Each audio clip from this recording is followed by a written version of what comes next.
আসসালামু আলাইকুম এভরিওয়ান। ঈদের দুদিন আগেই চলে গিয়েছিলাম আমাদের গ্রামের বাড়িতে। গ্রামে যাওয়ার সময় ছোট ছোট কিছু ভিডিও নেওয়া হয়েছিল। গ্রামের বাড়ি গিয়ে সকলের সাথে সময় কাটানোর পর সুযোগই হয়নি জার্নি পথের ভিডিওগুলো শেয়ার করার। গ্রাম থেকে চলে আসার পর এখন খুবই মন খারাপ হচ্ছে গ্রামের সকলের সাথে সময় কাটানোর মুহূর্তগুলোর কথা মনে পড়লে। তাই আমার যাওয়ার পথের জার্নির ভিডিওগুলো শেয়ার করছি আপনাদের সাথে।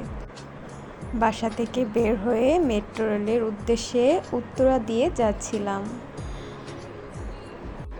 কথা বলতে বলতেই দিয়াবাড়ি ছাড়িয়ে চলে এলাম মেট্রো রেল স্টেশনে। সেখানে গিয়ে দেখি প্রচণ্ড ভিড়, চারদিকে জ্যাম, গাড়ির, মানুষের। খুব কষ্ট করে আমরা টিকিট কেটে মেট্রো রেলের জন্য অপেক্ষা করছিলাম। ইতিমধ্যে মেট্রো রেল চলে আসলো। শুকর আলহামদুলিল্লাহ, মেট্রো রেলে ওঠার পরই আমরা বসার জন্য সিট পেয়ে গেলাম।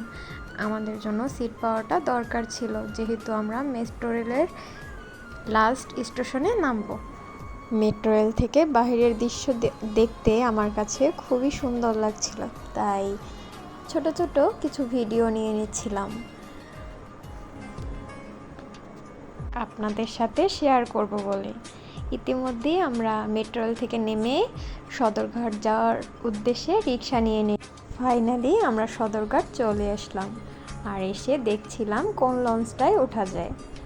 আমার বরাবরই মানামি লঞ্চটা ভালো লাগে। মানামি লঞ্চের সার্ভিস, ডেকোরেশন সব কিছুই বরাবর ভালো লাগে।